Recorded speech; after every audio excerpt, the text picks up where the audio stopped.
I want you to close your eyes and imagine it's the year 1975. Your dad is 22 years old. He has a basic job at a local factory or a small office. He didn't go to a fancy college. He doesn't have any special skills. He isn't a tech genius either.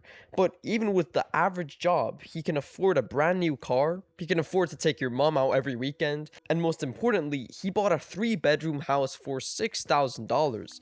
Back then, the dream was easy. You showed up, you worked for 40 hours, you followed the rules, and the world rewarded you with a comfortable life. You didn't have to become the top 1% just to pay your rent. You just had to be a normal, decent person. Now, open your eyes. Look at the world in 2026.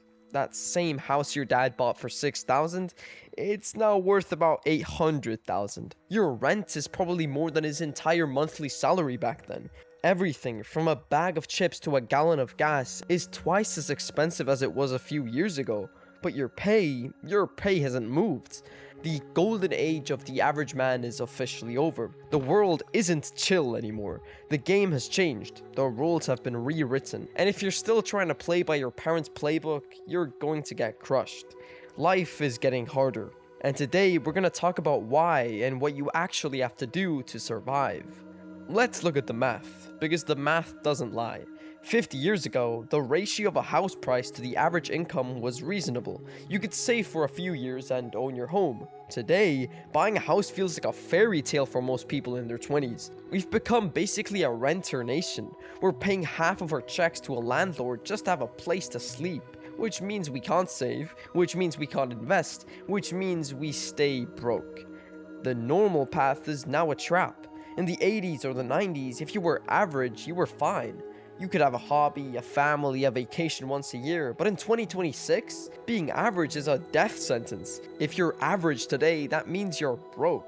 If you're average today, then you're one medical bill or one car breakdown away from total ruin. The floor has dropped out from under us. Everything is more expensive, competition is global, and the safety net is gone. You can't just show up anymore. Showing up only gets you a seat at the bottom.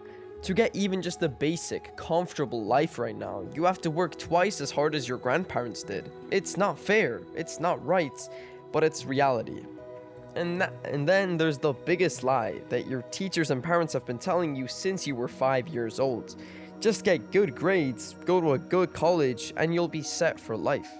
Maybe that worked in the 90s, but today, college has become one of the biggest gambles you can take. Don't get me wrong, if you want to become a doctor or a lawyer or a high-level engineer, go to school, we need you. But millions of kids are taking out a $100,000 loan to get a philosophy degree or a communication degree with zero plan on how to actually pay that money back.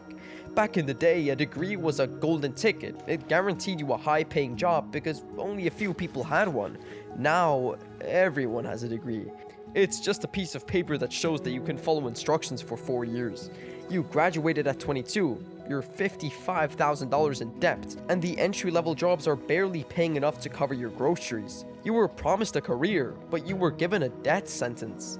The system isn't designed to make you successful anymore. It's designed to make you a subscriber to a life of payments. If you don't have a specific, high-value skill that a computer can't do, that degree is just a very expensive wall decoration. Now let's also mention the big elephant in the room, AI. I'm not going to go into too much detail. I'll save that for another video, but we do need to understand one thing right now. AI is the great divider. In the past, you could get a generic job, writing emails, doing basic data, filling papers, and make a living. AI is taking all of that. It doesn't need a lunch break, it doesn't ask for a raise, and it's smarter than you'll ever be at those basic tasks. There are two types of people in 2026. People who use AI to do the work of 10 men, and people who are being replaced by it. If your plan is to get a generic office job and sit in a cubicle for 40 years, you're dreaming. That job won't exist in 10 years. The world is getting harder because the easy jobs are being deleted. You can't just be useful anymore. You have to be irreplaceable. Now, here's the weird part. Since the normal world is so broken, everyone is trying to find the exit. Everyone wants to be a day trader, or a YouTuber, or an influencer, or an entrepreneur. Everyone wants to work from home, in their pajamas, making millions from a laptop. And look, self-employment is great. Working for yourself is the only way to truly opt out of the broken system. But think about this. If every single person became a digital nomad, who is going to fix the pipes when your sink breaks?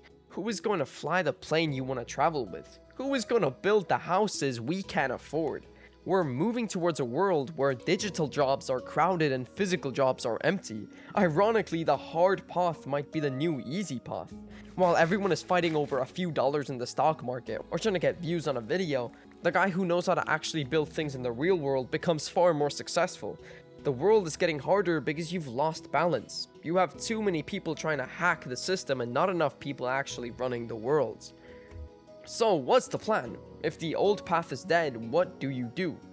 Firstly, stop complaining that it's not fair. You're right, it's not. But the economy doesn't care about your feelings. The price of bread isn't going to go down because you're sad about it. Secondly, you have to pick a side. You're either a master or a servant. The middle is gone. You either become good at a specific skill, whether it's coding, high-level sales, or specializing a trade that you can charge whatever you want, or you stay at the bottom and fight for the crumbs that the robots leave behind.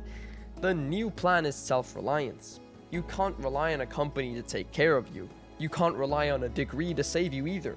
You have to be a business of one. You have to learn how to sell, how to build, and how to use the new tools like AI to stay ahead of the crowd. The world is getting harder, yes, but the rewards for the people who make it are bigger than they've ever been. The internet has made it so that a 20-year-old from his bedroom can out-earn a CEO. The opportunity is there, but the safety railings are gone. You can fly higher than your parents ever did, but if you fall, there's nobody to catch you. I'm gonna leave you with the hard truth. The world isn't going to get easier. Prices aren't going to go back the way they were. The golden age isn't coming back. You have two choices. You can spend your life crying about how the system is rigged and how life is too expensive. You can stay at the bottom, living paycheck to paycheck, blaming the government and the banks for your problems. You'll be right, it's their fault, but you're still broke. Or you can accept that the world is a battlefield. You can accept that being average is no longer an option. You can put in the work to become a top 1% version of yourself, not because you're greedy, but because that's the only way to be safe in 2026. The middle ground is a trap. The normal life is a lie. It's time to stop waiting for someone to make it easier for you. Nobody is coming to save the average man. You have to save yourself. Stop waiting for the world to become fair again. It's not happening. The storm is already here, and the only question is whether you're going to build a boat or you're just gonna stand there and drown. This isn't a drill, it's your life. Every second you spend complaining is a second you could have spent climbing. The door to the easy life is slamming shut. You either get through it now or you get left behind forever. Get to work, and I'll see you at the top, guys.